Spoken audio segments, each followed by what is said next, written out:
Hello, welcome back to Rewriting Reality. I am Shiraz, your reality interventionist. I just got back recently from Vegas, had an amazing time, got to get coached. I don't know if that's grammatically correct, by Jack Canfield. If you don't know who he is one of the co-creators of Chicken Soup for the Soul series. And I have no idea how many books were created by those two people, but they have sold over 600 million books throughout the series. So that was fun to hear from Jack, especially him talking about how he got started and the hardships they went through.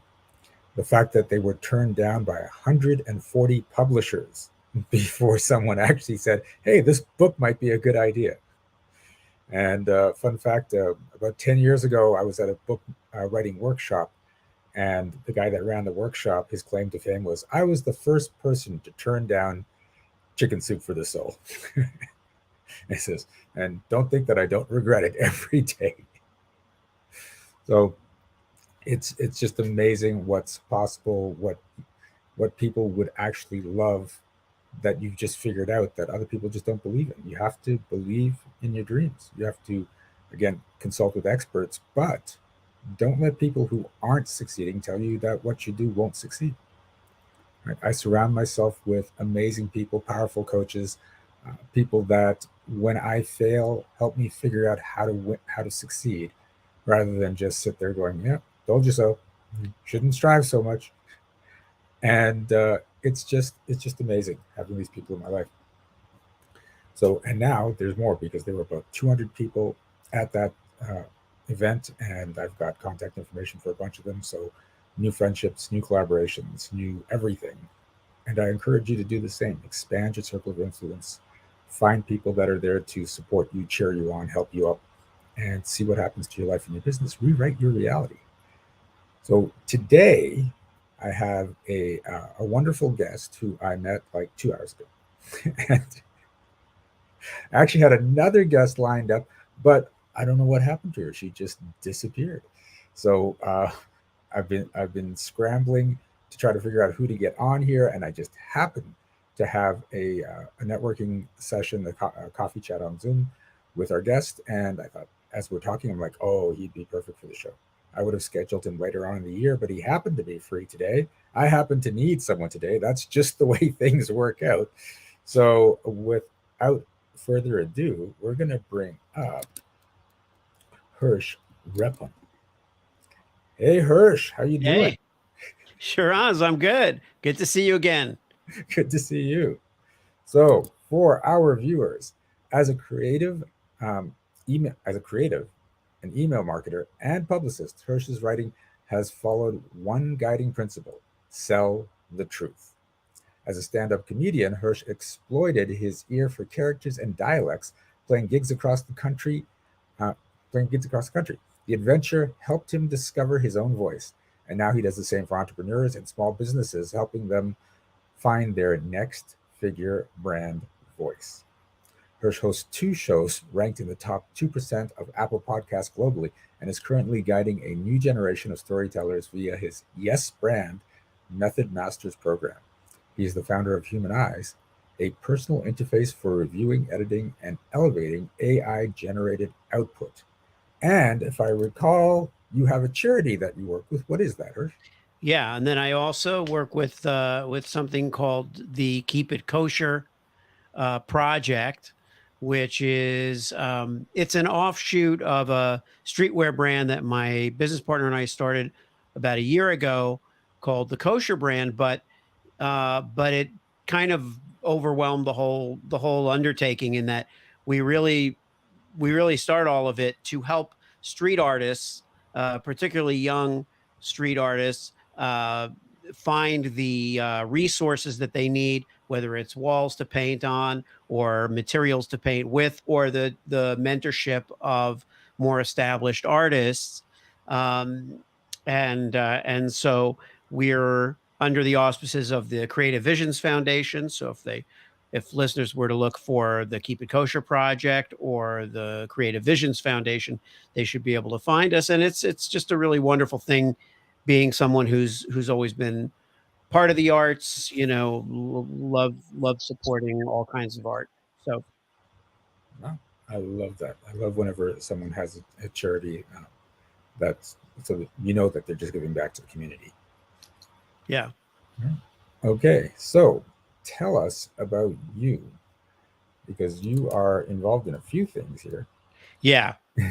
It's funny when I sent that to you, I grabbed that little bio snippet because it was the most streamlined one that I had. But at the same time, it's still a lot.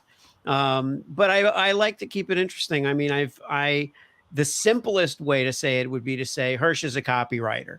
That's true, and that's what I've done my whole career, because you can be writing copy for any medium. I wrote for PR, I wrote for advertising, I wrote for billboards, I wrote for TV, I wrote for theater, for the stage. I wrote some small movies that were made, and I perform stand-up comedy. But it all comes down to communicating, and I just like helping businesses. We call them brands, but really people and businesses are what this is all about. And I just love helping them communicate with their audience. And so that could take a number of forms, but that's really what I do. I help business owners communicate with their audience. All right, and it sounds fairly simple. I help them communicate, but there's so many business owners that have no idea how to communicate with their Yeah. Well, it starts on the inside. I think a lot of companies and also people who work in the branding world think that this is some kind of PR, and that's why I never liked the term PR in a sense, because it always sounded like it was so contrived. It's like, okay, here's the story we tell the public. This is the story we tell the public. And I feel like branding and brand voice is as much internal about who a brand is at their core as it is what they tell the public. And ideally, shouldn't that be like the same narrative? So that's where I start. I start on the inside. And that's so significant because I know a lot of people that you meet them and they're a certain way, and they said, "But this is my brand persona." Right. Right. Yeah. Yeah, which is great if you're an actor. I mean, if you're, or even a comedian. I mean, a stand-up comedian, their goal is to make you laugh as the audience, and drive home these ideas and these jokes. And it requires a little bit of a larger than life persona, or an exaggerated persona, because the goal is the laughter. But if you're relating to people and the goal is to relate, then really, you should try to do what you present to the public as close to you as possible. Mhm. It's just a lot easier, I think.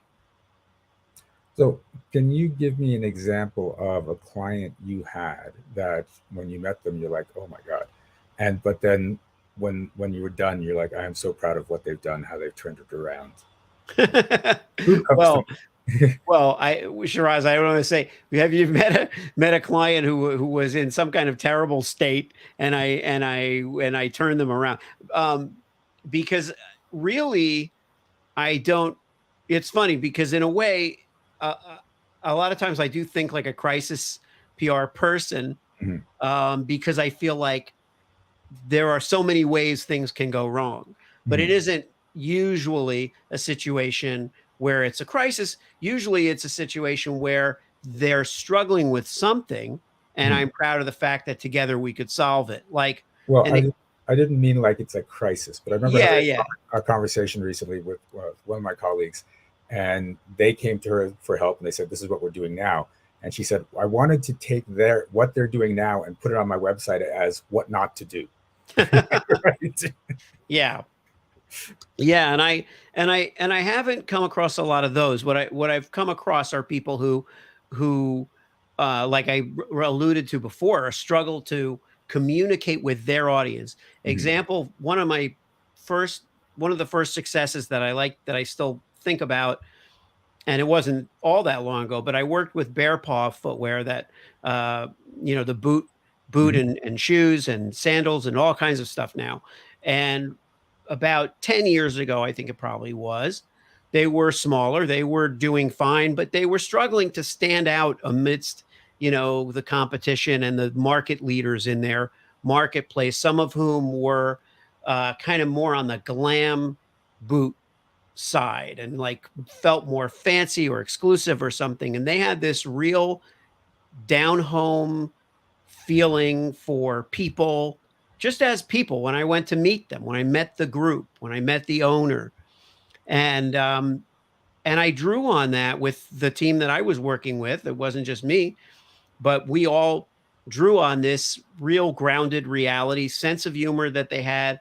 We realized this is like a soccer mom brand. This is not an exclusive windswept on the sands type of boot.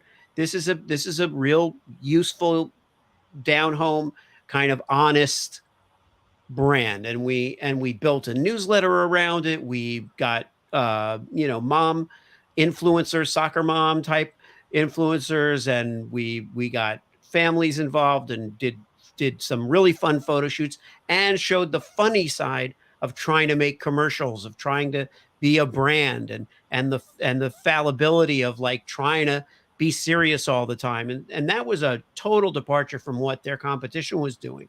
And so in that way, it succeeded in growing that brand, you know, uh, to their next figure level, from being maybe $40 million brand and to $100 million brand and so on, because they finally had found their voice. And that was just a pleasure to work with a company like that. And I realized that companies large and small need that personal connection to their message, and then to see that through, you know, to take what's inside, work with that, and pull it all the way through from the relationships they have within their company and their employees and their team members to their customers, and to the rest of the world that hasn't met them yet. I love it. So it sounds like you really just get in there and like not just, there's some following methodology, but really get in personal, get in like, this is exactly what they need, as opposed to, well, if you just follow these 5 steps that I give every person, you'll have success. That's a good point, Shiraz, because when I do a lot of interviews, sometimes I think, oh, I don't have the 5 steps. I don't have the thing. I don't have the golden formula, and I'm like, that really isn't my thing. There isn't a golden formula or a turn by turn program.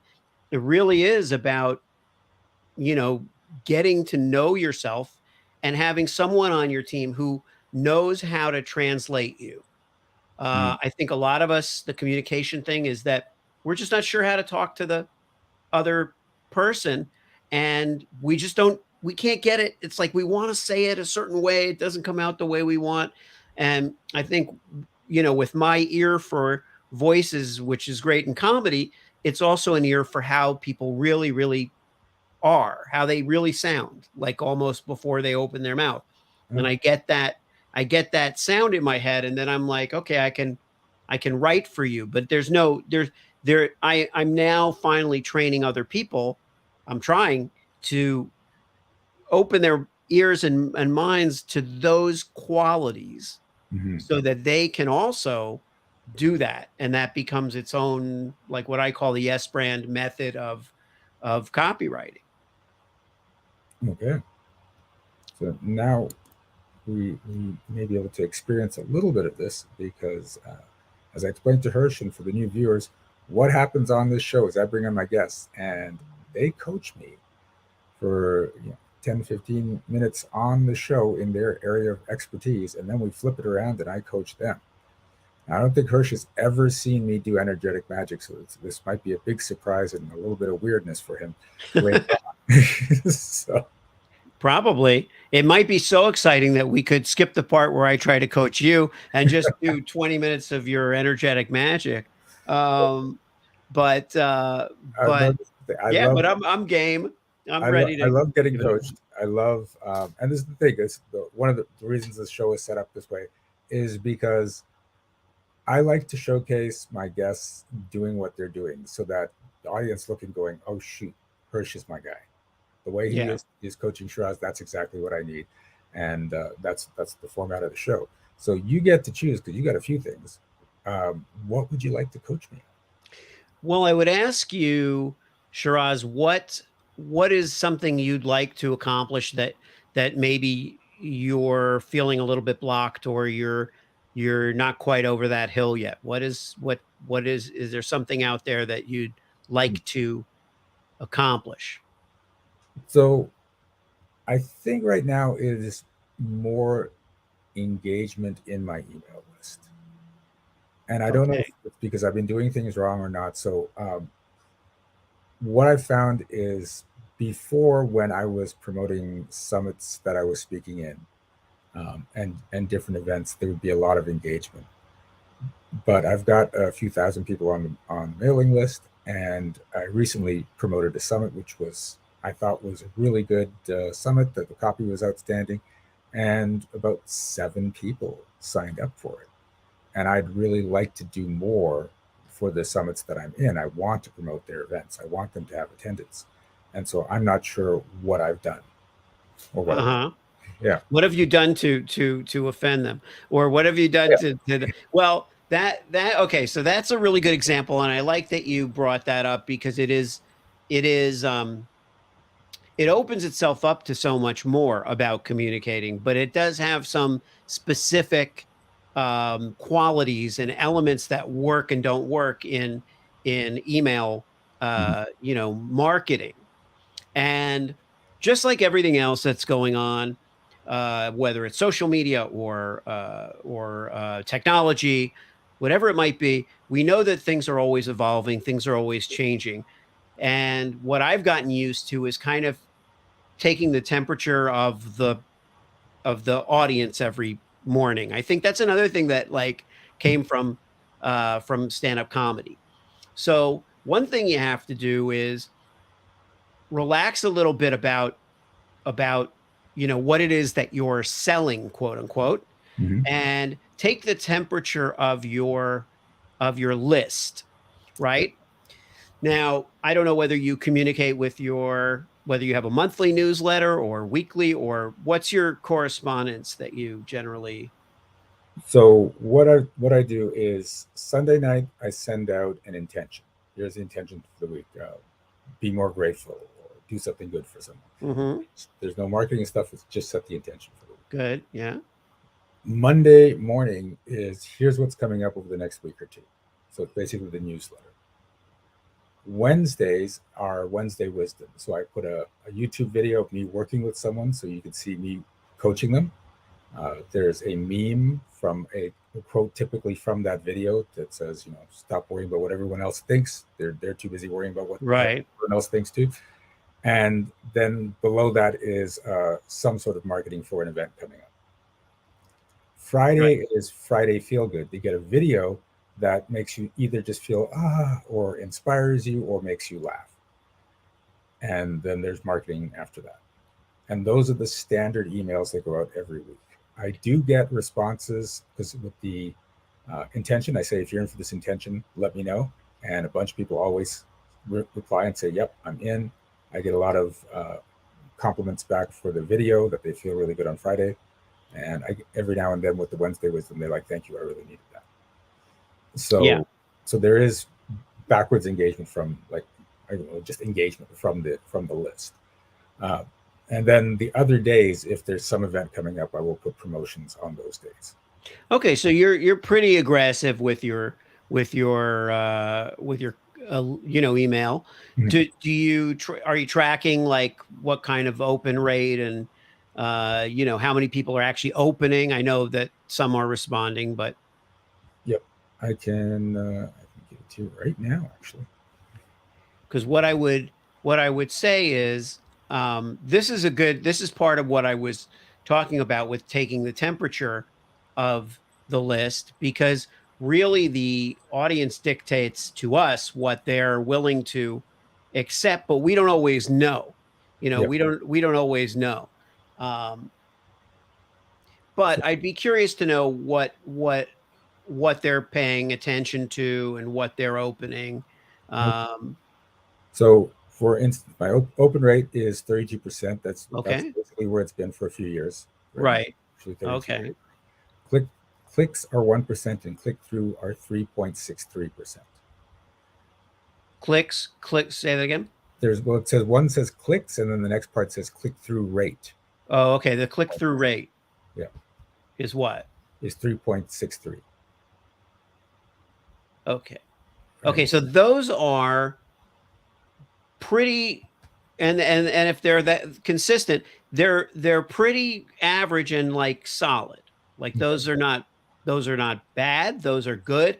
And in a way, if you were yielding the result that you wanted, you'd be like, okay, I'm not going to change anything. Sorry. I have some opens. I get some phone calls even in the that's how popular I am. I get phone calls in the middle of no. But what I would say is that the problem may be Mhm. that while you've done a good job of conditioning your audience to expect certain things and that you're consistent with certain things, Mhm. you're training them a little bit to be marketed to, but not a lot to buy. And Okay. the reason, for example, like let's say this event is a big deal, and you want to sell it out, you want to get a lot of people engaged, and these are your people. This is your list of people that have an interest, and even in your to your credit, a sustained interest, but they're not necessarily availing themselves of all your services, and they're not certainly not signing up for that event in a sufficient number. Mhm. Now, the problem with some of the ongoing stuff is exactly that. There's no urgency, right? There's no urgency for them to act, Okay. and there's almost a kind of a comfort level with it. I get a lot of emails too that are I'm interested. I Mhm. I actually like the person who's sending me the stuff. I like their stuff, but Yep. I'm busy and I just don't throw it away. I don't unsubscribe certainly, and I don't even delete the email. I Mhm. just don't. Maybe I open it. Mhm. I just don't really get into it because I don't need what they're giving me. Okay. You probably have a better response or better attention on Sunday when people are kind of like taking in some different things for the week than on a Wednesday when people are in the middle of craziness and they don't have a lot of time.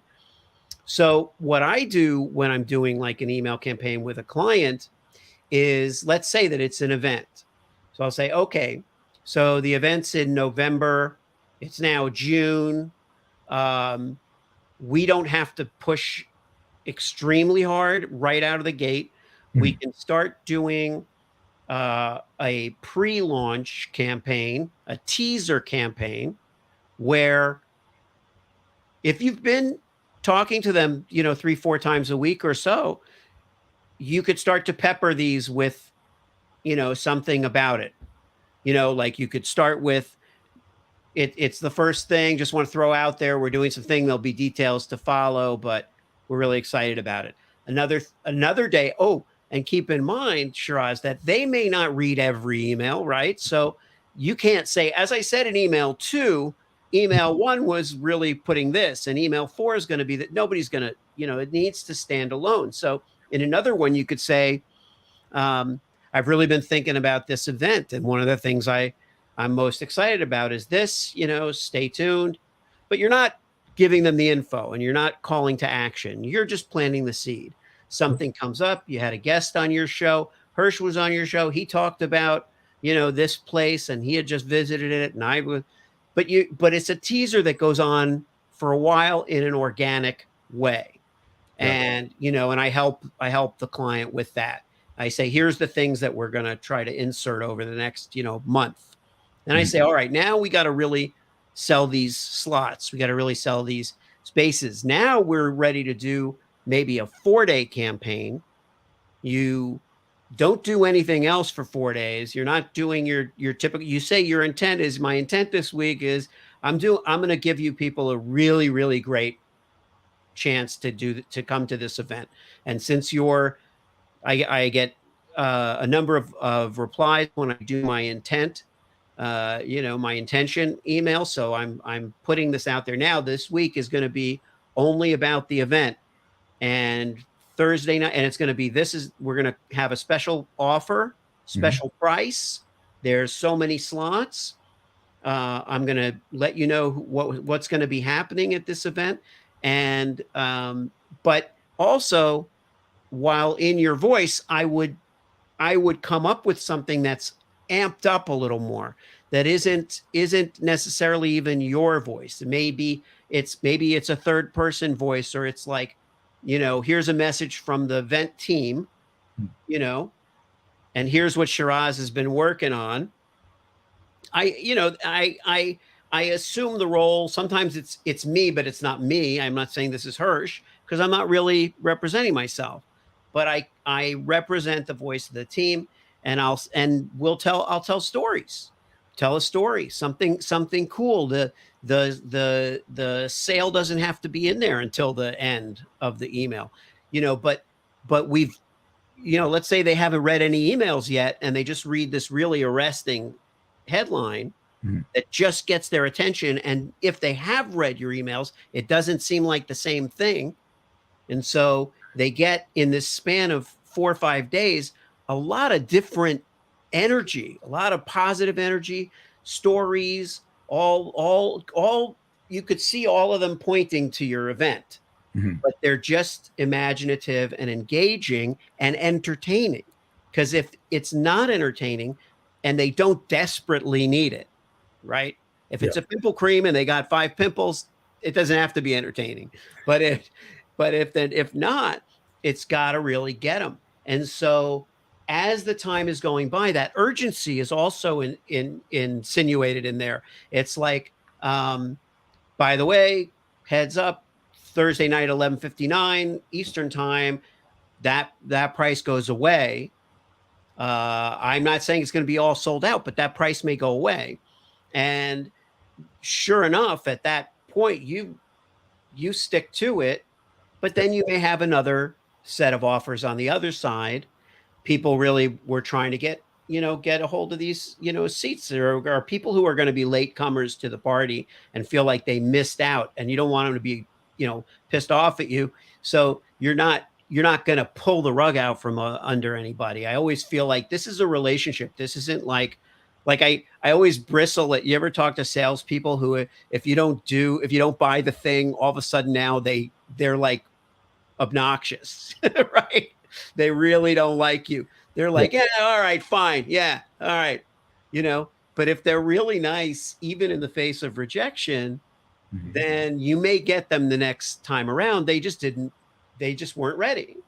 And a lot of people on email lists that are reading emails aren't ready. So the goal is for this to find the people who are ready. We're going to find the people who are ready for this event. And I would suspect that more than 7 people were ready. They just needed to be primed a little more, wooed a little more, entertained a little more, and then ultimately activated. Yeah. And I find that works. And that's where, like, recently, and this doesn't happen with every send, but we had open rates on a service that was being introduced, that were in the 60s, Mhm. 60% open, and then maybe 10 or 15% click click through rates, Yeah. and very good number of offers bought.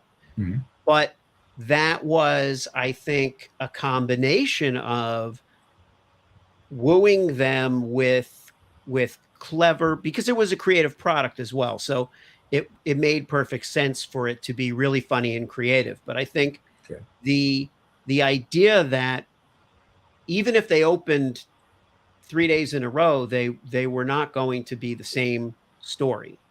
Mhm. You know, and I think that they're seeing the creativity both of the client of mine and the creativity that I brought to it made that feel special while the urgency was also real.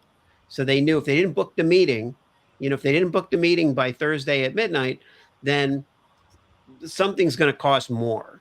Yeah. And if they're really, and it's a meeting, they didn't have to buy it, they didn't have to buy anything. But if they didn't book the meeting, the meetings might get booked up, which is what happened. Yeah. Fortunately, it did get booked up, and so it, and that's what I talk about with the selling the truth. It's like you can't tell them that something is gold and it's really, water or grass, right? You have to be telling them what it really is, but the excitement is real in the sense that this is the moment. These are the 4 days. This is the 4 days that we're choosing to engage with you in a way that we don't push that hard all the time, you know? Um, so so that's I think there's some of those things in there that hopefully are useful also to people who are listening that serve almost anyone who's trying to get that attention of their email list. Okay. Cool. No, that was great. And yeah, I could see with that. I think my email list is just sort of like we're just getting stuff, and there's no spikes of, oh my god, what is this? Let me check this out. Yeah. Yeah. Yeah. Okay. Oh yeah, that's been very helpful. Thank you. My pleasure. All right. So, and I hope the audience is getting some value out of that. We are going to switch it up now, Okay. and I'm going to be working on Hersh in just a second after we do a short commercial. Breakthroughs are about more than you might think. They're about discovering who you are, digging deep, reaching to the core of your soul. They're about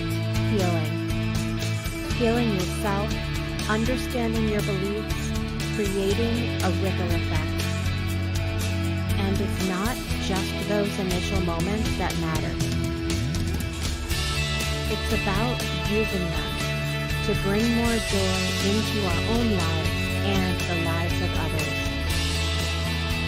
It's about having fun, letting loose, enjoying every moment life has to offer. It's about finding a safe space. It's about creating connection.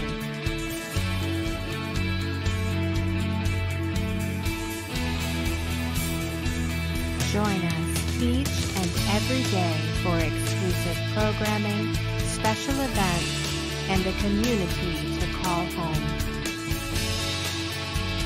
where we invite you to explore, change the way you look at and live your life, and go beyond the breakthrough. So we ask you, are you ready? We'll see you online at thebreakthroughshow.com.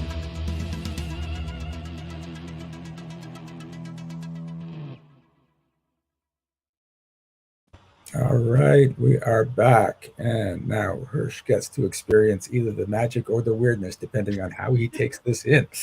Yeah. Okay, so here's how this works: is you pick an area in your life that you would like to change. It's either a place that's been stuck that hasn't been moving, or a new place you want to head to that you're either excited or nervous about going to. And we're going to start talking about it. When I talk to you, I can tell when your conscious beliefs match your unconscious beliefs. So it could be like you say, hey, Shiraz, you know what? My big plan for this year is to make an extra $100,000. And I really want to do that. And I might say, no, you don't. That's actually not coming up true. So let's find out why. And then we'll dig down, and there's always a story behind it. So it could be, well, if I make an extra $100,000, then I know all these people are going to say, Hersh, you're making a lot of money now. can you invest in my business? Or, Right. right? Or now you got to give at least half of it to the charity. It's your responsibility to do that. Or they're going to tell you how to run your money, tell you who to give your money to, ask for your money, beg for your money. And your subconscious is like, I don't want to deal with that. So you know what? If we don't make the money, we don't have to deal with that. Problem solved. Right. Yeah.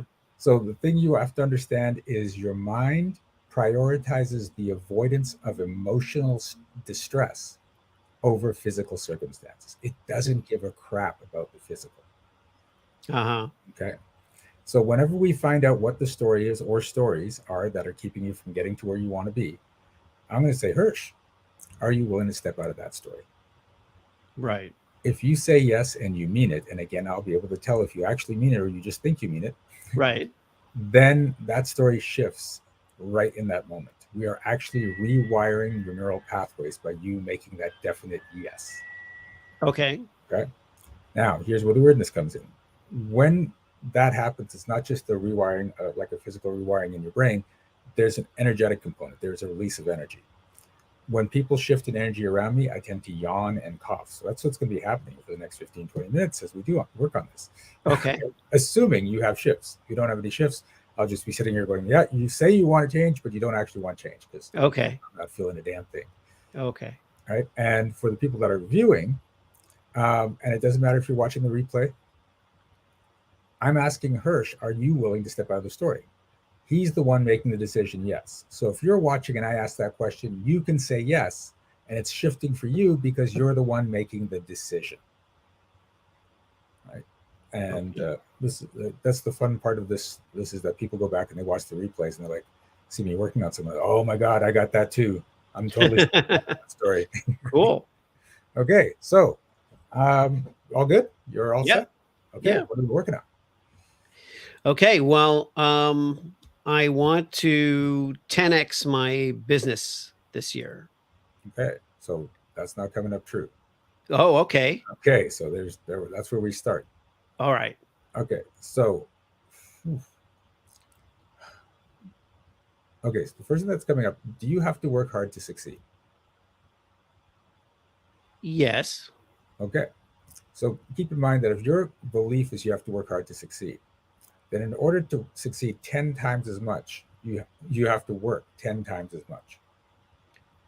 Well, I don't know if I agree with that, because I'm already working. I've already been working toward a breakthrough of some kind. And I don't know exactly how fast things happen. We don't know. We do one thing and it leads to something we didn't expect. But I don't think it's about working 10 times as hard. But it probably would involve working more. And I think even, and then, so it would definitely involve a lot of time. Okay. Hold on 1 sec. This has never happened before.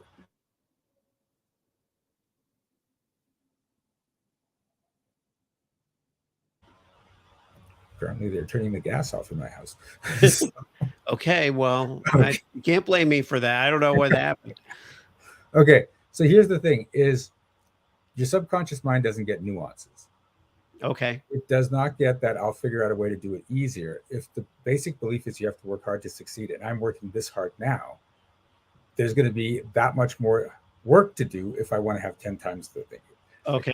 Yeah, your intelligent mind gets it. Your subconscious is stupid. It just goes to the basic thing, right? So like the example I gave you, if I don't want people to come up and ask me for money, you can consciously say, well, I can work around that or I can get over it. But your subconscious is like, nope, let's just not make the money. That's easier. Right. Okay. Right. So, and here's the thing. You don't have to work hard to succeed. You have to be willing to work hard to succeed. Yes. Right. True. So, yeah. So are you willing to step out of the story that you have to work hard to succeed? Yes.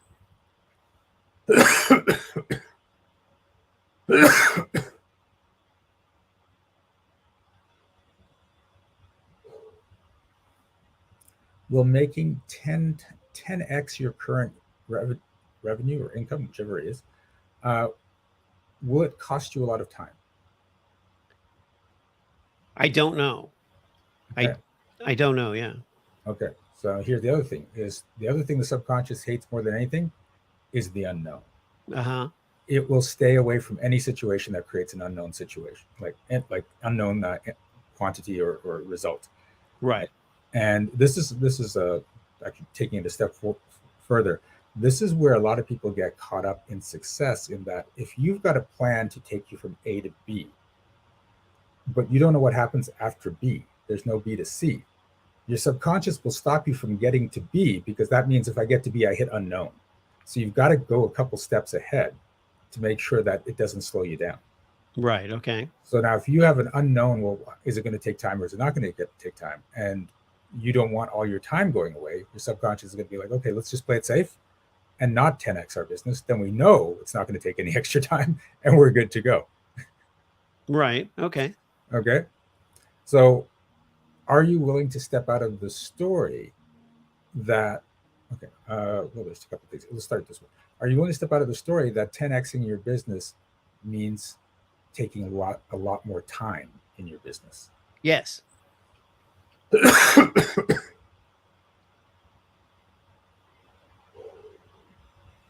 Are you willing to step out of the story that it's better not to do more business than to possibly lose some time? Step out of the story that it's better to Not increase your business. not increase my business than to lose time. Yeah. No. Than to possibly lose time. You don't Possibly lose time. Yeah.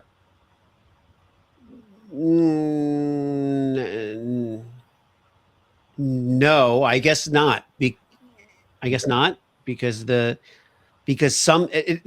the 10x is negotiable. That's a that's a milestone to aim for. Yeah.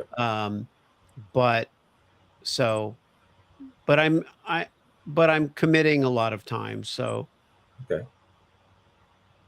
So, but the question is, are you willing to step out of the story that it's better not to increase your business at all than to possibly end up losing time by increasing your business? I mean, is anyone supposed to increase their business by not spending any time? We're not talking spending any time. We're talking about spending a lot more time. Okay. Yeah. So increasing your business could actually result in you spending less time as you put people in place to do work. Right. But it could also mean spending more time as you go on that journey. Yeah. And your subconscious is sitting there going, well, I don't know what it's going to be, so let's just stay where we are. Yeah, I'm not willing to give up the idea of growing the business. Yeah. So even if it costs time, that doesn't scare me. Okay. So then if I'm asking, are you willing to step out of the story that you shouldn't grow your business? Right. Right. And I'm not. Right. So actually you should be. Like, the story is that you shouldn't grow your business. Are you willing to step out of that story? You should. Oh, yes. Yeah. I'm willing to step out of the story that says that I shouldn't grow my business. Okay. For fear of losing time. Yeah. Okay. Yeah. I think there's a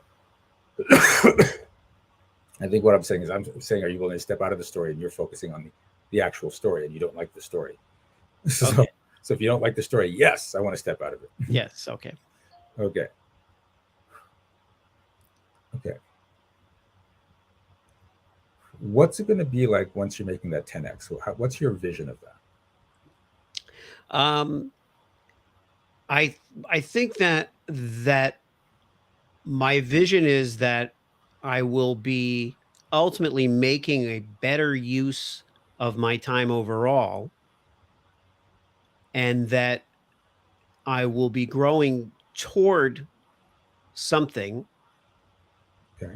So the kind of long-term stability, that I want to establish for my family, legacy things like that. I'll feel like those things are attainable at that point.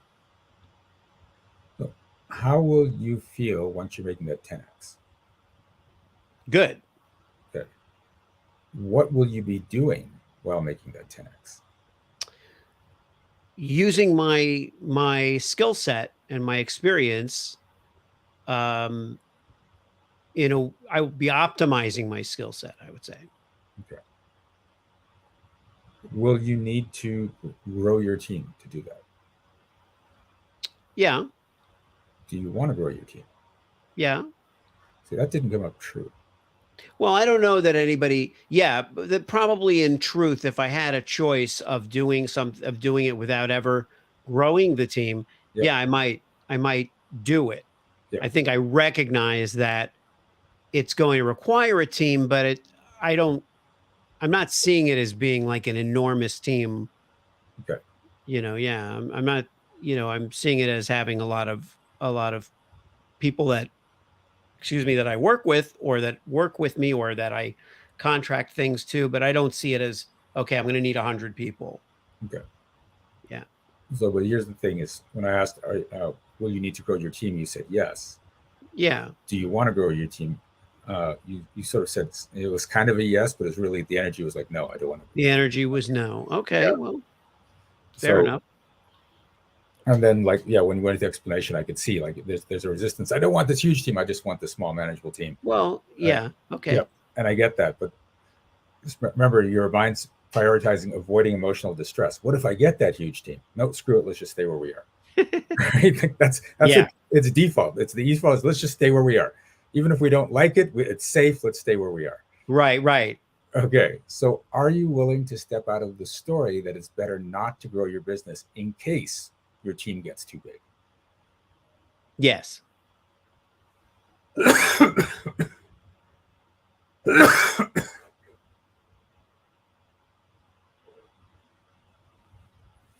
The two pitfalls with a team that I've found for a lot of entrepreneurs is number one, you feel responsible for every person on your team. Right. And that's part of it is like that's being a good leader. You sort of feel this responsibility, but responsibility is always heavy. So the more team members you have, the more of a burden you have. So you try to avoid that by keeping your team small, which means not growing your business. Right. But what I always advocate is get out of responsibility. Right. As a business owner, your responsibility is to create the environment in which your team can thrive. But it's on them if they want to thrive. And if they don't, then you get rid of them. If they do them, everything's fine, but you're not in responsibility for them. Right. Okay. The other thing is there's a control issue in that I know my business, I'm doing it well. I bring in these other people. Will they do it as well as I can? Consciously, we know there are experts out there that can do it better, but unconsciously, it's like, am I willing to give up that control? Right. Will they screw up? And how long is it going to take to fix? And all that stuff comes up. So is it okay? And I want you to get it in that context that you're going to have to give up the control so they can have freedom, so they can do the work and you can have your free time. Is it okay to give up control in your business? Yes. Okay, it's coming up true. Good. That's a good one. Most people don't. That's not come up true. Okay, good. And do you have to be responsible for everyone on your team? Yes. Okay. Are you willing to step out of the story that you have to be responsible for everyone on your team? Yes.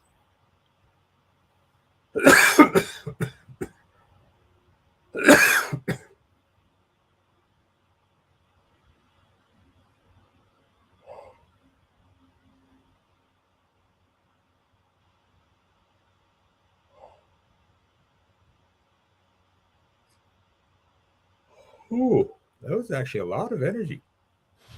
You're a very responsible guy. Okay, good.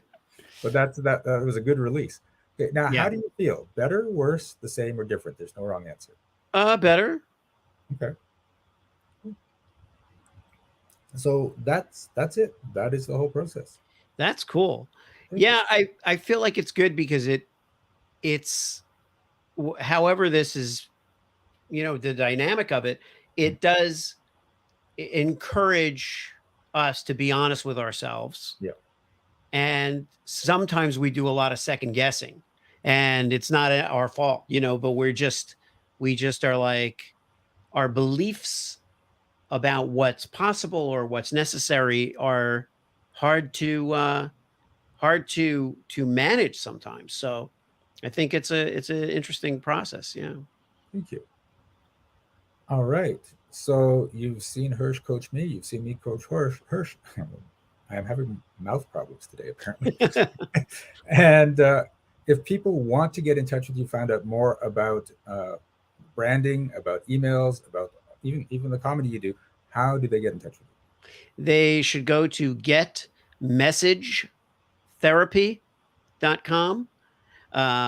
Or they can also search my name, Rephun.com, which is another way to find me. But Okay. those are the best ways. So getmessagetherapy.com. It is in the show notes, so you can just go to the description, find it, and get right in touch with Hersh. I will be getting in touch with Hersh. Yeah, definitely take advantage, have a conversation with them, and see how he can help your business, your branding, your emails, your engagement, and take your business to another level. Because like just in the 15 minutes that he was coaching me, I just got a whole bunch of things that I know I need to change, and an awareness of where I was screwing up. so thank you for that. My pleasure, Shiraz. Thanks for having me on. Oh, absolutely. You're welcome. So we have to get going because we both have appointments right at the top of the hour. So we can't let this go. So we will be back in a month with a brand new guest. Meanwhile, on the Breakthrough Show, I have no idea what's going on this week for the whole network, other than Project Joy is on every morning at 8 o'clock. So make sure you tune into that. I'm guessing my way is tomorrow as usual. So I actually looked for the, I know Jessica, you're typically watching as we do this. I looked for the listing of what's going on this week and I couldn't find it. So I'm winging it. Okay. So then maybe that's the thing for this week, is to wing it. Just to wing it. All right. Thank you for tuning into Rewriting Reality once again. And make sure you go out there, change your life, rewrite your reality, and make something amazing happen. Be well, be aware, and be magical. Bye-bye.